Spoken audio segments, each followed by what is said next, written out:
Moumina Cheikh Ahmed, bonjour. Bonjour Anne, bonjour chers téléspectateurs. Merci d'avoir accepté notre invitation ce matin. Vous êtes vice-présidente de la CC Sud en charge de l'environnement et de la transition écologique et vous êtes ce matin sur le plateau pour parler de ce projet que je trouve personnellement génial, qui est celui des jardins fleuris que la CC Sud lance avec une première édition, enfin qui lance sur la CC Sud avec une première édition cette année à Bandrélé. Alors Moumina, c'est quoi ce concours ? Alors, c'est un concours qui s'appelle Sud Fleuri, donc un concours intercommunal. Bien sûr que toutes les communes seront touchées à terme avec cette première édition cette année 2022-2023, enfin cette saison des pluies 2022-2023 à Bandrélé. Et dans les prochaines années, nous irons vers d'autres communes. L'idée, c'est de fleurir les espaces publics, bien sûr, et les participants peuvent être que les associations ou les groupes d'habitants qui souhaitent fleurir leur quartier ou les espaces qu'ils jugent d'intérêt pour eux. Alors, comment ça se passe ? Donc, un groupe d'habitants a envie, dans un quartier, de fleurir un petit espace. Il vient retirer un dossier à... C'est ça. Donc, j'ai amené avec moi les bulletins d'inscription qui peuvent être retirés sur notre site internet ccsud.yt ou bien sûr dans nos locaux de la CC Sud qui se situent à l'ancienne mairie de Bandrélé. Ils peuvent retirer ce bulletin et s'inscrire. Devant la plage. C'est ça exactement. C'est un très beau site que j'apprécie personnellement. Donc ils peuvent s'inscrire dès à présent et la date limite de dépôt est fixée au 30 novembre 2022. Donc, une fois qu'on est inscrit, donc, on est un groupe d'habitants. Ça veut dire que le groupe d'habitants peut décider de fleurir sa rue, de fleurir tous les jardins qui bordent la rue pour créer un autre cadre de vie, c'est ça ? Ça peut être la rue, un espace public, l'entrée des villages, pourquoi pas. Oui. Donc, pour attirer les gens. Bien sûr. L'idée, c'est de faire de notre sud, qui est déjà le territoire le plus beau, la perle de Mayotte, le plus beau de ce territoire. Je pense que vous auriez Laïtidine Ben Saïd sur le plateau, il dirait la même chose de Samboro. Ah, mais le sud est quand même fléché comme étant le territoire touristique de Mayotte. C'est le plus beau et je suis certain.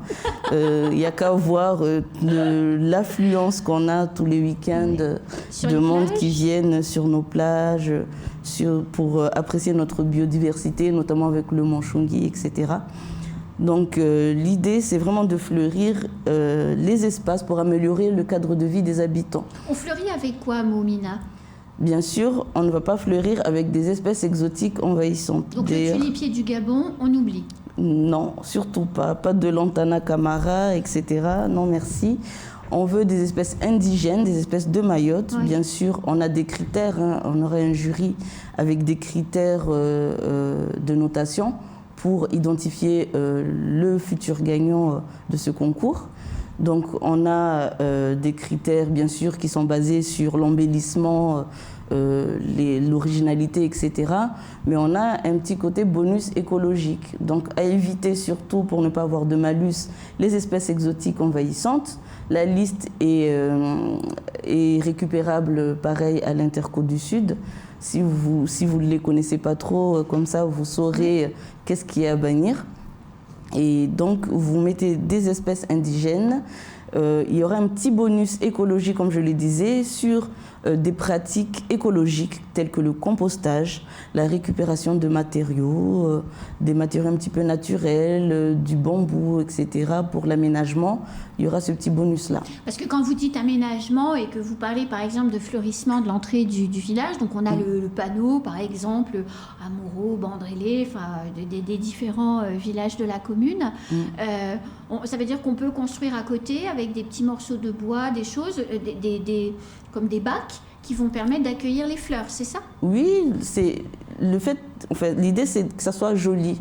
On peut mettre des petits endroits parce que ces espaces fleuris, bien sûr, il faut qu'on puisse en profiter. Bah oui. On peut mettre des petits bancs, des petites choses qui permettent aux personnes de venir, mais bien sûr à proscrire tout ce qui est béton, etc. On veut des aménagements écolos. Naturels. Voilà, exactement.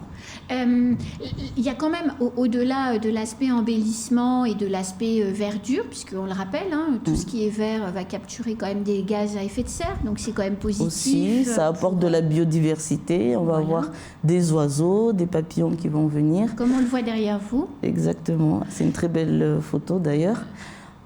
Qui a été prise au sud, je suis certaine. Mais que vous êtes chauvine. Moumina, quand on embellit son quartier, quand un groupe d'habitants prend soin de son environnement, ça a des bénéfices au-delà de la biodiversité. Oui, des bénéfices sur la santé, parce qu'on sait que quand le cadre de vie est bon, est beau, on sait que ça joue sur la santé mentale, sur la perception que peuvent avoir les habitants de leur village, sur la réduction de l'insalubrité, avec l'élimination bien sûr de tout ce qui est dépôts sauvages, etc. Donc l'idée est là, c'est d'améliorer le cadre de vie des administrés. De faire en sorte que chacun puisse prendre à bras le corps sa vie de quartier aussi. Parce que quand on demande à des groupes d'habitants de se regrouper pour verdir, fleurir un quartier, on peut imaginer derrière qu'ils vont continuer la dynamique peut-être avec d'autres sujets, lutter contre les dépôts de gravats ou autres. On sait que nos administrés sont originaux, qu'ils ont du talent. C'est pour ça qu'on leur fait confiance pour nous proposer leurs plus belles prestations, leurs plus belles compositions pour ce concours et nous embellir notre Sud que nous chérissons. Il y a un lot, vous avez dit qu'à la fin de la saison des pluies, le concours s'arrêtait. On gagne quelque chose? Alors le premier prix a une valeur de plus de 1 000 €. Ah waouh! Oui, on a mis la main à la poche. Au sud... Ça ne déconne pas. Qu'est-ce qu'on gagne? Les prix ne sont pas encore définis. On continue encore à accueillir de nouveaux partenaires, mais on connaît déjà la valeur de ce prix. Donc on a déjà un budget qui est fléché. On sait que c'est plus de 1 000 €. Et bien sûr, tous les participants seront récompensés. D'accord. Et ils sont récompensés par quoi? Ça peut être quel style? Ça peut être du matériel pour continuer à embellir? Ou c'est par exemple, parce qu'il y a ça quand même... pourrait être ça, oui. Et ça peut être aussi peut-être des bons d'achat, voilà, des sorties, etc. Des choses comme ça, parce qu'il y a quand même plein de choses à faire à Mayotte, et y compris dans le sud. Oui, bien sûr.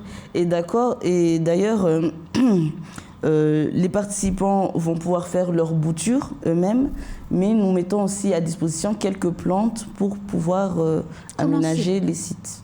Alors, justement, c'était mon autre question. On récupère un bulletin d'inscription donc sur le site internet de la CC Sud, ou bien en allant dans les locaux. Exactement. On complète tout ça. Une fois qu'on est enregistré, comment ça se passe? Où est-ce qu'on trouve les fleurs? Alors après, évidemment, le groupe de personnes va réfléchir à ce qu'il veut faire ensemble. Ça, vous ne pouvez pas faire grand-chose. Mais après, où est-ce qu'on trouve les fleurs? Est-ce qu'il y a des prix négociés éventuellement dans des pépinières ou choses comme ça? Alors, comme je le disais, on met à disposition déjà un certain nombre de plantes. À côté, on invite la population aussi. L'idée, c'est qu'ils puissent acquérir un savoir-faire, qu'ils apprennent, pour ceux qui ne sachent pas, à faire des boutures, à multiplier. Parce que l'idée, c'est de ne pas s'arrêter là. On pense aussi à demain. Aujourd'hui, ils vont fleurir certains espaces, mais demain, on souhaite qu'ils continuent à faire ce genre de pratiques, à embellir d'autres espaces, etc. Et quoi de mieux que d'être servi par soi-même, que de faire les choses par soi-même. Bien sûr. Et donc, du coup, vous allez donner des cours. En gros, les agents du service technique de la mairie de Bandrélé vont aider les gens à faire des boutures, parce que c'est pas si facile que ça, c'est une vraie technique professionnelle. Oui, les participants vont être encadrés. Bien sûr, on va faire des petits ateliers où on va sensibiliser sur les espèces exotiques envahissantes, quelles sont les espèces indigènes de Mayotte. Celles qui consomment peu d'eau. Voilà, c'est en partenariat avec la commune. Donc la commune va venir aider s'il y a des petits aménagements à faire sur cet espace public, des petits nettoyages. Par exemple, sur un site de dépôt sauvage, bien sûr. On peut faire intervenir les équipes du service technique de la mairie pour venir aider à nettoyer. Parce que ça peut être, vous prenez cet exemple, mais ça peut être aussi un bon projet d'un groupe d'habitants qui en a marre d'un dépôt sauvage fréquent et régulier à 2 pas de chez eux. Ils peuvent décider de le fleurir. Autrement Exactement. dit, vous engagez à le débarrasser, c'est-à-dire enlever les dépôts, enfin les déchets. Exactement. Et tout de suite après, les habitants peuvent investir le lieu Oui. pour aménager et fleurir. Parce que si c'est fleuri, on peut espérer que le dépôt sauvage ne reviendra pas. L'expérience l'a montré que lorsqu'on valorise un ancien site de dépôt sauvage, on sait que le dépôt sauvage disparaît parce que ça devient un lieu de vie des habitants. Donc, bon, je vais être un peu crue, mais on ne chie pas là où on mange. Donc, Non, mais vous avez quelque part raison, oui. exactement. Donc, on sait qu'en embellissant ces sites, c'est une manière de lutter contre les dépôts sauvages. Donc il y a aussi pour vous des intérêts, je dirais, de gestion de l'espace commun non négligeables à l'appui de ce projet d'embellissement. Parce qu'on aide les particuliers à s'approprier leur environnement proche. On crée des liens entre les gens quand il n'y en a pas déjà. Bien sûr. Et on lutte contre l'insalubrité et la saleté. Bien sûr, ça crée des liens sociaux dans les quartiers parce que les groupes d'habitants vont se réunir. Bien sûr. Ça crée du lien social et ils vont créer des espaces aussi pour eux. Et ça permet aussi d'avoir des espaces qu'ils auront construits qui sont à leur image. Donc, ils pourront se les approprier encore mieux que si c'était nous qui l'avions fait directement. Vous pouvez nous rappeler les quelques, puisque le temps de parole touche à sa fin, Moumina, Oui. vous pouvez nous rappeler les quelques principes clés, où est-ce qu'on s'inscrit, de quand à quand, etc. Donc, la date limite de dépôt est fixée au 30 novembre. Donc, le bulletin, comme je l'ai dit, on peut le retirer sur le site ccsud.yt. On peut aussi le retirer à l'accueil de la CC Sud. Pour toute information, vous pouvez appeler au numéro 02 69 62 27 44. C'est le numéro de la CC Sud pour avoir plus d'informations, pour des questions supplémentaires par rapport à ça. Et bien sûr, et pour éviter qu'il y ait des conflits d'intérêts, les élus ne pourront pas participer et les agents de la mairie. Non, mais c'est important de le préciser. Exactement. C'est pour les habitants, c'est pas pour les fonctionnaires de la mairie, ni de la CC Sud, je suppose, Exactement. ni pour les élus qui habitent évidemment à Bandrélé. Mais ça ne les empêche pas de mettre la main à la pâte, mais ils ne pourront pas concourir.